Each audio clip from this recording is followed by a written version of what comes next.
We light the chalice, a symbol of our faith and community, with words this morning from Mary Oliver's poem, When I'm Among the Trees. Around me, the trees stir in their leaves and call out, stay a while. The light flows from their branches, and they call again. It's simple, they say, and you too have come into the world to do this, to go easy, to be filled with light, and to shine.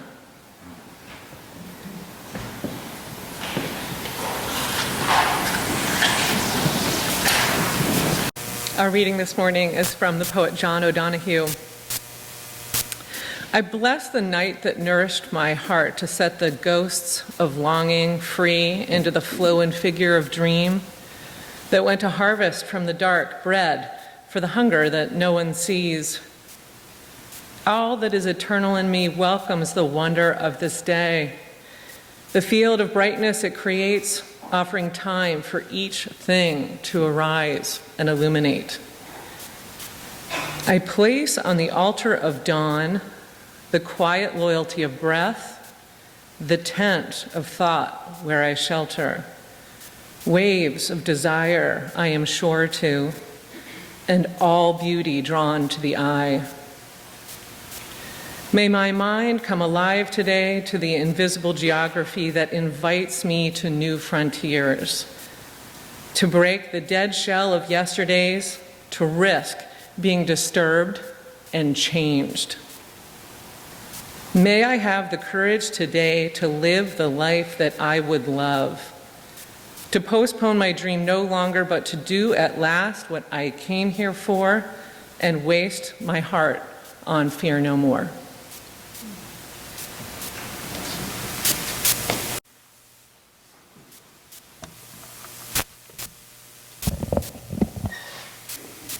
After some discernment, I decided that today would be a good day to share with you all some important events that happened in my life in the last couple of years. It was during the steamy days of July in 2015 when I experienced growing pains in my neck, and the pain spread to my shoulder and my arm. So basically you could cut me like this and it was just pain all the way down out to my hand. And I saw my doc and he gave me some medicine and tried to work it out with massage, and we were in a wait and see period, but the pain just spiraled into really high numbers. And one night the only way I could get 20 minutes of sleep was face down on the ground in child's pose, knees apart, chest on the ground. And the next day I talked to my doctor on the phone. He was out of town. He said, you have to go to the emergency room at Lankenau. That's where he wanted me. So I went over there, checked in. They said, I sat down, and like a minute later I got called in. And I looked around the waiting room. I thought, wow, is this racism? Why am I going in there right now? So I'm on the bed, and more nurses are talking to me, and I say, are you guys trying to figure out if I'm having a heart attack? And they say, sir, we're just concerned about it's a very calm, just trying to rule out some things and be cautious. I said, wow. And soon a head cardiologist is with me, and he says, we got to run some tests. We're not sure if you're having a heart attack. And I did say a lot of words in my head that I cannot repeat in the pulpit, but he came back and he said, the EKG we ran makes it look like you're having a heart attack, but you don't seem like you're having a heart attack, so we got to figure out what's going on. And it was surreal. My primary response, one of them was, I was just so grateful because it was just this amazing team of people. I kept thinking, oh my gosh, thank gosh I'm in Philly in 2015 and not in rural China in the year 800 where no care is available like that. And my inner body said, told me I'm not having a heart attack, so I really wasn't that freaked out. And I said to the doctor, I said, listen, I really appreciate being here and all the care you all are giving me, but is it also possible to send like a chiropractor over here and give me a little shot of pain medicine because I'm dying of pain? And they couldn't because they had to keep doing some other stuff first. It was also the same day that I was supposed to meet good friends at the Delaware shore for my best friend from college's bachelor party, the guy we never thought would get married. And when the nurses got around to starting the pain medicine, I explained that I was leaving from the ER to drive to the shore for a bachelor's party. So I said, you know, can we keep that in mind when you give me the pain medicine?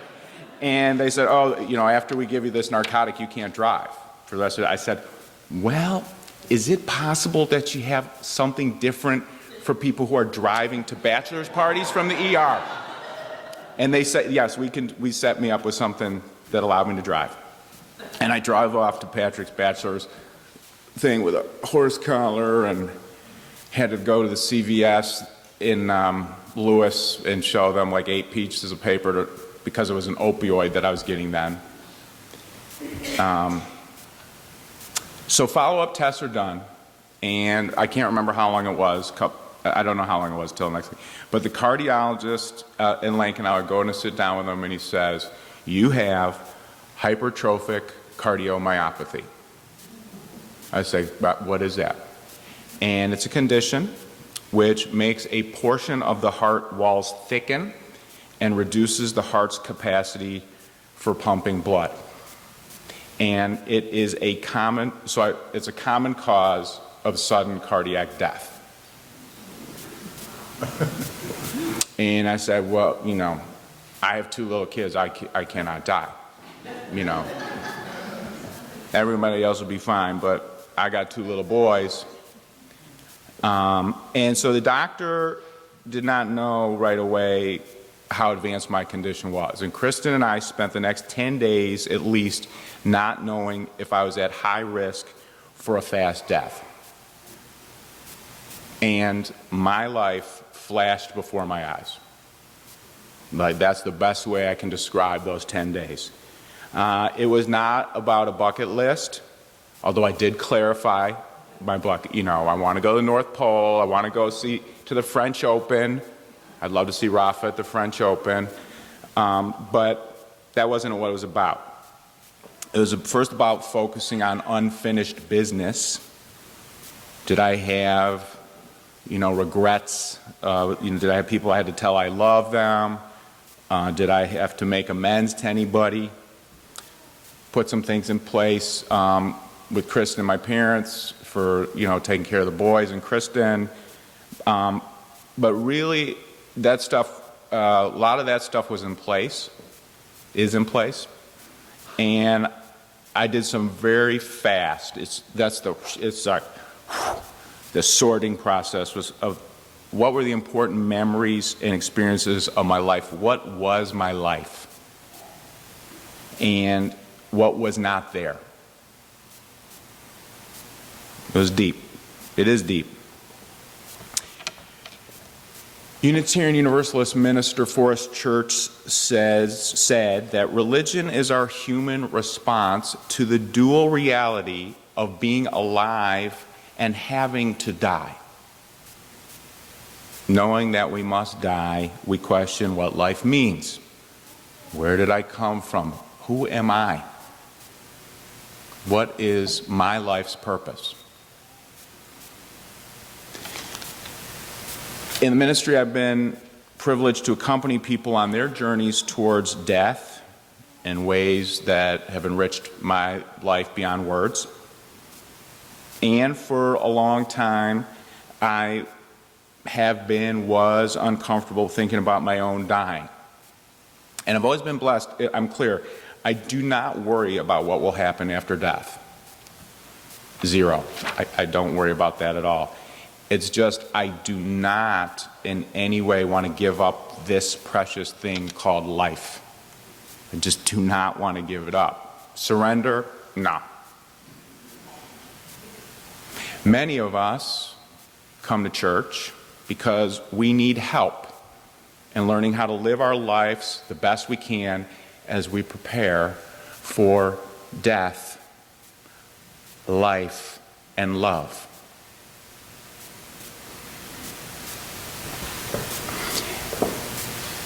Thankfully, you don't need life-threatening situations to realize what's important in life.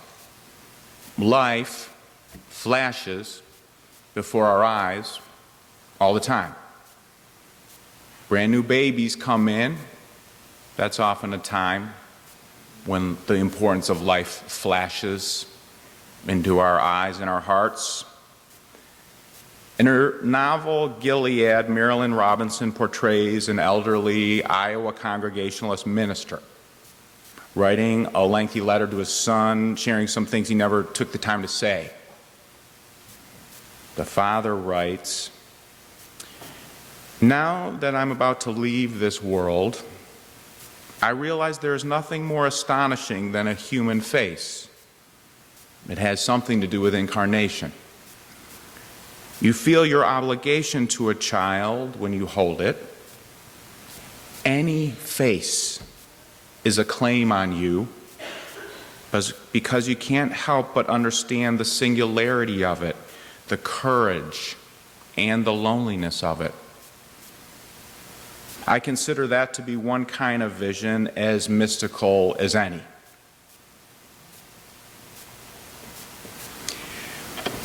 Any face can have a claim on you. Life can have a claim on you.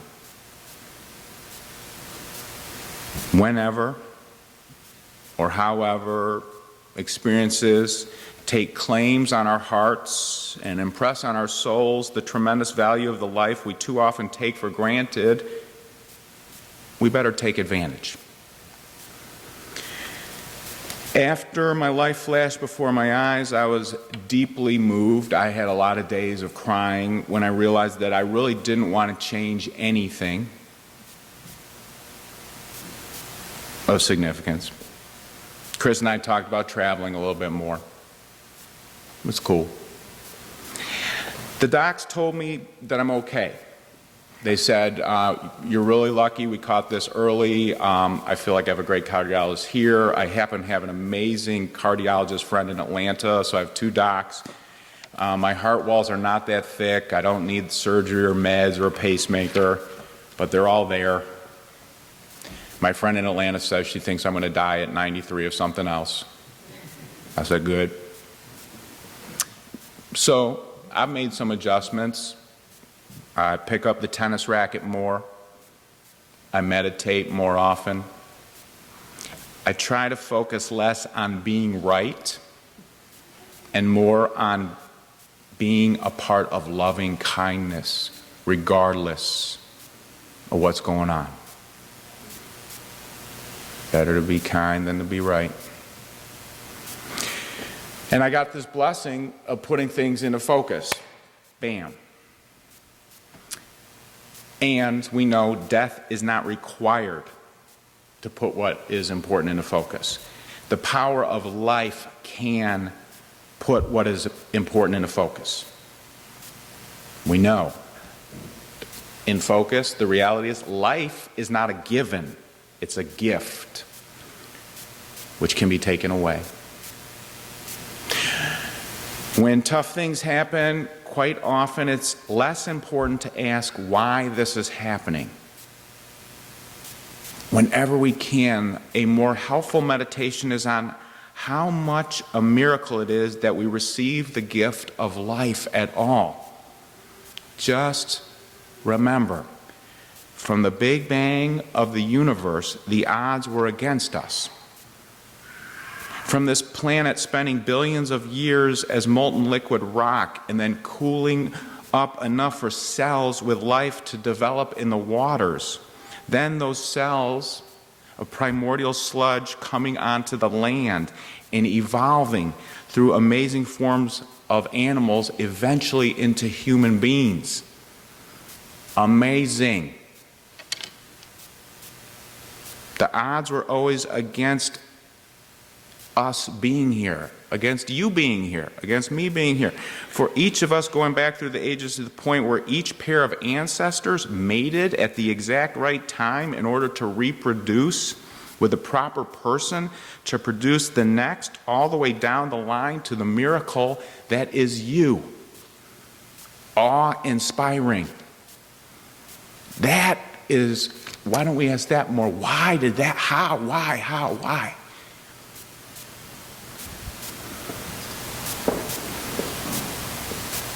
Whether a person thinks he or she has decades left to live or only a few short months, we should all try to gratefully take advantage.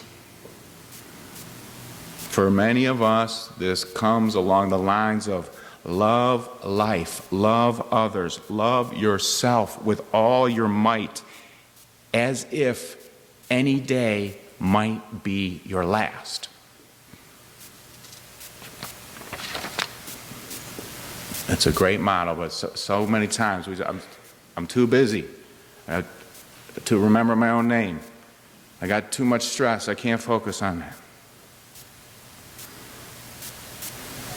How can we keep coming back? People's lives flash before their eyes in more ways than we can count. This is a story that I like to hold in my heart. It comes from another Unitarian Universalist minister, Robert Fulghum. This happened over 50 years ago in his life. He wrote Everything I Needed to Know I Learned in Kindergarten. A lot of people think of him so positive. He is. But this is a true story. Over 50 years ago, he was bottomed out, sad and in despair, and he decided he was going to end his life. He took a flight to his native Texas, rented a car, drove it out into the middle of nowhere, the most middle of nowhere he could think of, where nobody would accidentally find him and interrupt. He took some kind of a tube and some kind of tape and taped the tube to the exhaust pipe and was going to put that in his mouth. But the heat on the exhaust pipe literally kept melting the tape and the tube off. And at first he's getting annoyed and frustrated, nervous, somebody's going to interrupt me, this isn't going to work. Then something switched in him and he began to laugh. True story. It's in the book, maybe, maybe not. He began to laugh to the point of hysteria. Then he turned to sobbing grief in the middle of trying to kill himself in the middle of the desert, thinking he's too dumb to kill himself. He has this whole thing, but he thought it was hysterical. I was too dumb to kill himself. And then he got silent, and then he started laughing again. And he says, then it hit me. There standing in the desert with a melted hose and tape, I realized as plain as day that it was not less life I wanted, it was more. It wasn't less life I wanted, it was more. Isn't that true for you?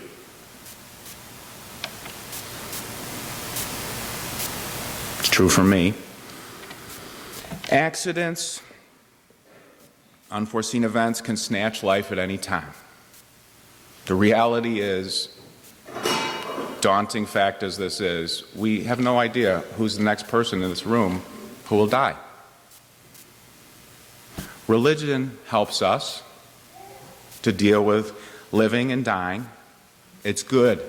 Do your unfinished business. Tell people you love them more than you think is ever needed. Do, I'm sorry, I forgive you, make amends, change whenever you can. Make a living will. Make a will.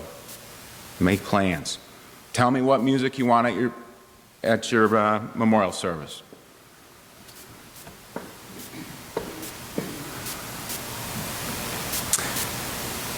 My father is 80 years old and quite ill with dementia. He's really sick right now. It's really sad and hard. They're in Chicago. He's declined a lot in the last 3 and 6 months. We are surrounding him and each other with love. We know decline, dying, and death cannot take that love away. And you know it too. All of our bodies will die. The love we give and receive will live on. Waste your heart on fear no more. Postpone your dreams no longer. Do at last what you came here for. Live the life that you would love. Blessings be. Amen.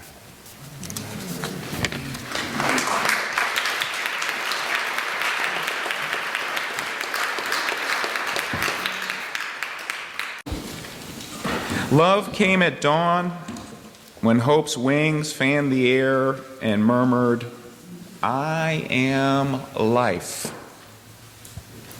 Love came at even when the day was done, when heart and brain were tired and slumber pressed.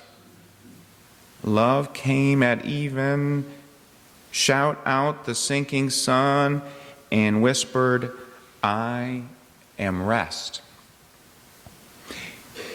May we go into this day filled with life and nurtured by rest.